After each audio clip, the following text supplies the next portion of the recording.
Olá, estamos de volta com mais um programa Resenha do Cangaço. Você já ouviu falar de Jararaca, aquele cangaceiro que foi assassinado em Mossoró pela polícia. Mas você conhece um pouco da história de Jararaca antes de entrar para o cangaço? Sabe de onde ele é? Conhece lendas e histórias que envolvem o nome dele? Em instantes, vamos conversar sobre um livro que retrata a trajetória de José Leite de Santana, Jararaca.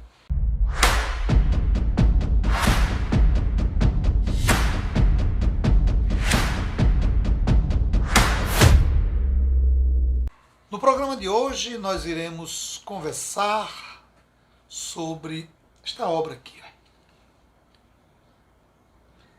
Jararaca,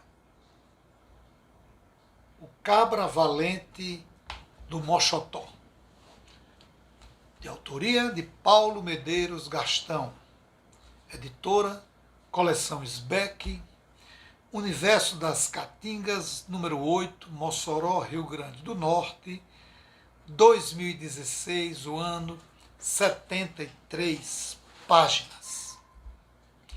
Paulo Medeiros Gastão, fundador e ex-presidente da Sociedade Brasileira de Estudos do Cangaço, SBEC, foi secretário de comunicação da SBEC, membro do Instituto Cultural do Oeste Potiguar, ICOP, e de outras entidades culturais. Mais uma obra de Paulo que eu tenho o prazer de reler e comentar para você.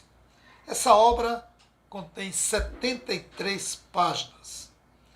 A orelha da obra não diz muito sobre o que está escrito, apenas chama a atenção do leitor para mais uma obra do autor e diz da necessidade de se produzir outras obras, outros estudos sobre outros sujeitos envolvidos no movimento cangaço, como militares, coiteiros e outros personagens que vale a pena você investigar, você conhecer como essas pessoas viviam, procediam.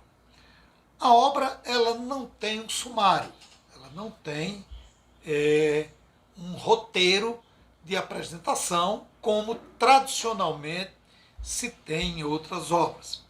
A dedicatória é extensa e é feita a pessoas que o autor teve contato ou fez entrevistas, não necessariamente sobre a temática posta no livro. A obra começa com uma nota preliminar, fazendo um esclarecimento das dificuldades de se escrever sobre Jararaca. Haja vista o curto espaço de tempo vivido em sua região, como também no cangaço. E começa a obra com, eu vou chamar de item, em alguns momentos de títulos, já que não há uma definição de capítulo. O primeiro ponto, o primeiro item que o autor trabalha tem como título Buíque, origem. O autor descreve a região, a atividade econômica e toda a geografia da região onde nasceu e viveu José Leite de Santana. Situa o leitor no espaço de vivência do até então ex-cangaceiro José Leite de Santana. E, em seguida, trabalha com o item território de nascimento, Alagoa de Baixo, moderna. Aqui o autor faz uma pequena biografia do cangaceiro em sua infância e juventude e lista os parentes e amigos que estiveram em visita a Mossoró no ano de 1999. Visita esta acompanhada por Paulo Gastão e outros componentes, outros membros da Sociedade Brasileira de Estudos do Cangaço. No item Roteiros de Jararaca, aqui nos deparamos com o percurso feito por José Leite de Santana entre sua cidade, entre seu local de nascimento, até Maceió. E por que o autor faz esse percurso? Para mostrar como o jovem José Leite de Santana começa a sua vida saindo do espaço familiar e procurando uma forma de sobreviver em outra região. Daí vem o item Sentando Praça. Faz uma narrativa da entrada de José Leite no Exército, então com 19 anos, como soldado, e segue para o Rio de Janeiro, então capital federal, em seguida para São Paulo e posteriormente para o Rio Grande do Sul. Esse é um trajeto, percurso que o autor faz de José Leite de Santana ainda na juventude. Nesse ponto, o autor deixa o leitor sem informações precisas, tanto desse percurso, porque não há uma fonte documental sobre esse percurso, e se foi uma fonte oral, ele também não coloca para o leitor. Ele diz que o Zé Leite de Santana, ele provoca, ele faz, ele sai, ele foge, ele é um desertor do exército, mas também não apresenta nenhum documento, nenhuma fonte que comprove essa deserção. Apenas diz que ele desapareceu e retoma já no segundo momento, de volta para a região nordeste do Brasil, mais precisamente na cidade do Recife. E de Recife ele volta para a sua terra natal, de onde o autor já coloca um novo item com o título Do Lar Paterno Sumiu. A narrativa transcreve mostrando José Leite já entrando na vida do crime e, posteriormente, entrando no bando de Lampião. Quando entra no bando, pela sua experiência anterior no Exército, ele é encaminhado, ele fica responsável pelo ensinamento do manejo das armas, a experiência que ele já trazia do tempo do Exército. O autor vai reconstruindo a trajetória de Jararaca, sem, contudo, mostrar as suas fontes. E, mais uma vez, trata da entrada do Zé Leite do Cangaço. Trabalhando com hipóteses, mas sem dialogar com as fontes, o autor vai descrevendo o que poderia ter sido a trajetória de vida de José Leite, agora Jararaca. Segundo o autor, essa entrada, essa ida de Jararaca para o Cangaço teria sido mais ou menos entre os anos de 1926, aliás, 1925 e 1926. No item seguinte, o autor coloca o título Trajeto para Aurora. O autor continua sua narrativa mostrando o percurso de Jararaca até a cidade de Aurora e, posteriormente, a trajetória até a cidade de Mossoró, onde foi, depois do combate, preso e assassinado pela polícia do Rio Grande do Norte. No item Morte em Mossoró, aí o autor recorre a uma reportagem de jornal para narrar o histórico do cangaceiro já falecido. Ele se reporta a uma matéria do jornalista Nilo Santos, correspondente do jornal O Poti. A matéria é sobre o dia de finados e algumas narrativas em torno dos supostos milagres de José Leite de Santana, citando o caso de um pedreiro que teria alcançado uma graça. Outro ponto em que o autor dialoga com uma fonte é com o que tem o título Religiosidade do Povo é Dúbia. Aqui, mais uma vez, o autor estabelece um diálogo com o sociólogo João Bosco Fernandes de Queiroz. Então, diretor do Centro Histórico e Cultural Manuel Emetério e professor do curso de Ciências Sociais da Universidade do Estado do Rio Grande do Norte. O autor, o sociólogo, afirma que o apego ao ex-cangaceiro não tem fundamento, mas que o tema merece continuar sendo estudado, haja vista a sua polêmica. Outro item que o autor trabalha é assassinato na obscuridade. Mais uma vez, o autor recorre às suas fontes para construir uma narrativa.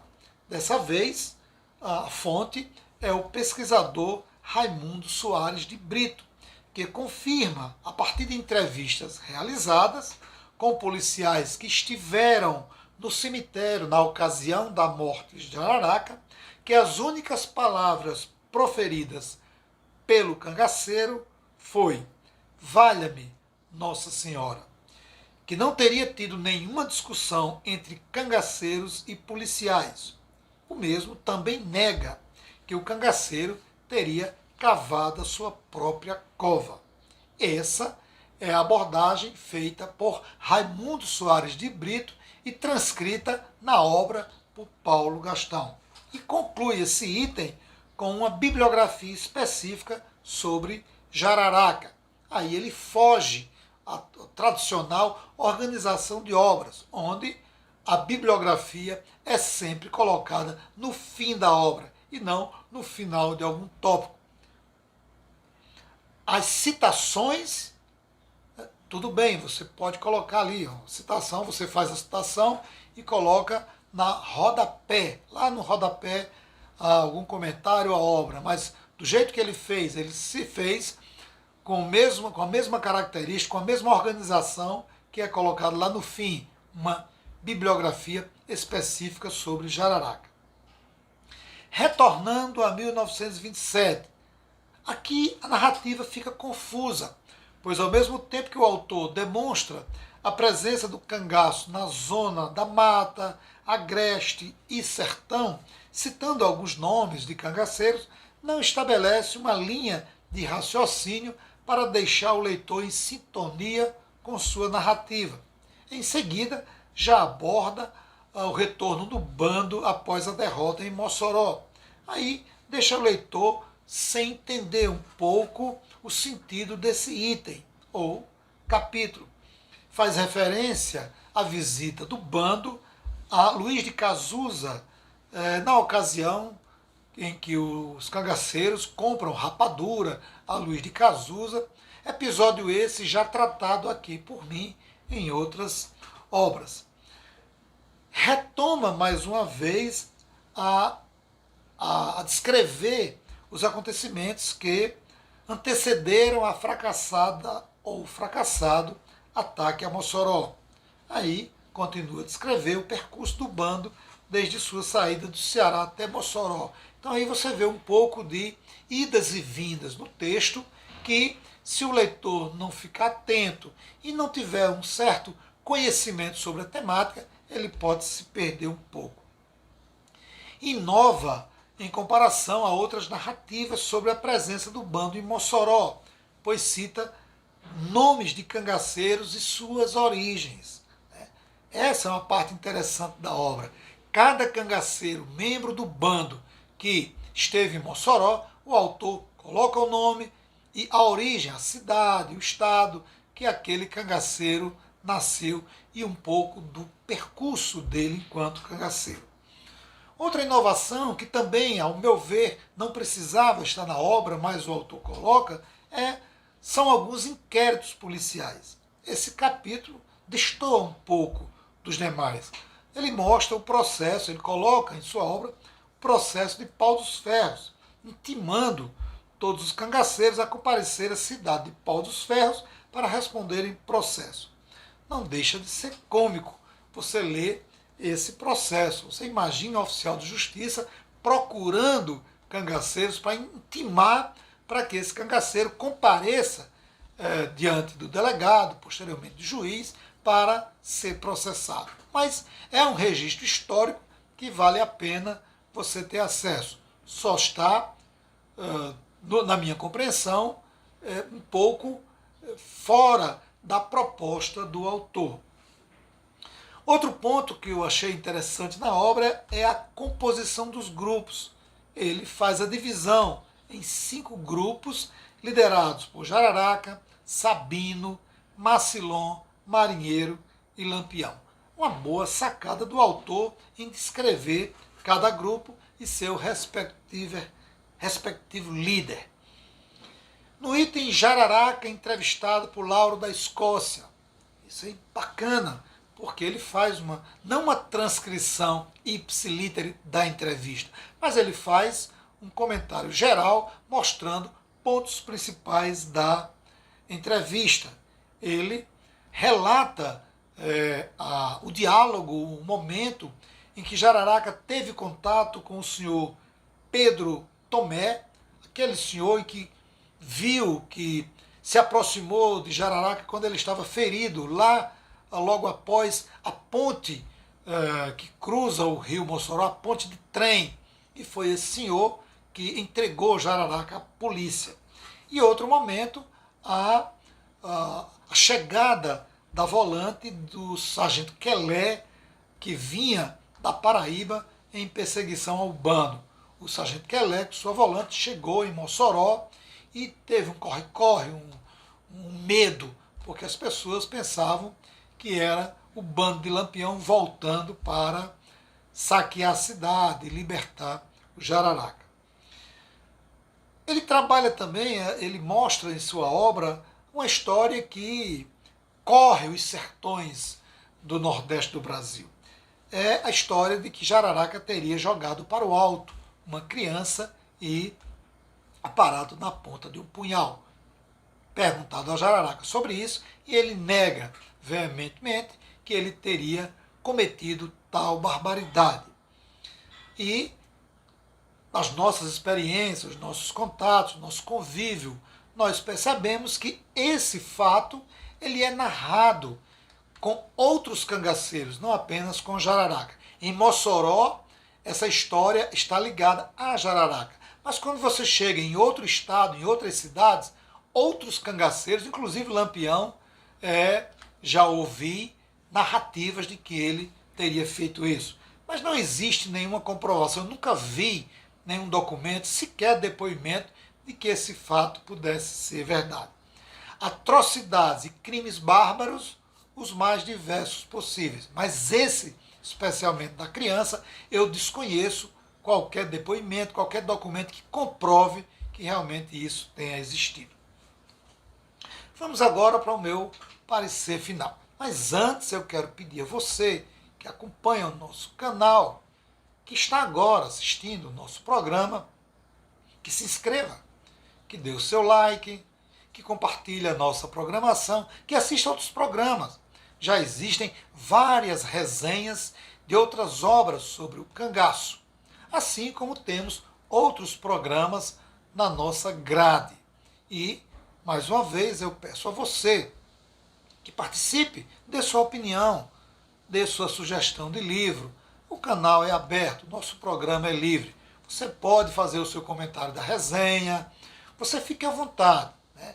Deixe lá o seu comentário e nós acompanhamos, nós lemos, nós temos recebido muitos comentários sobre as nossas resenhas. Alguns concordam, outros discordam, alguns elogios, algumas críticas, mas isso faz parte.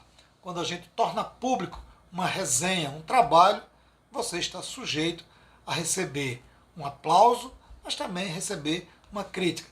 Isso faz a gente crescer porque a gente respeita a sua opinião, a gente respeita o seu comentário.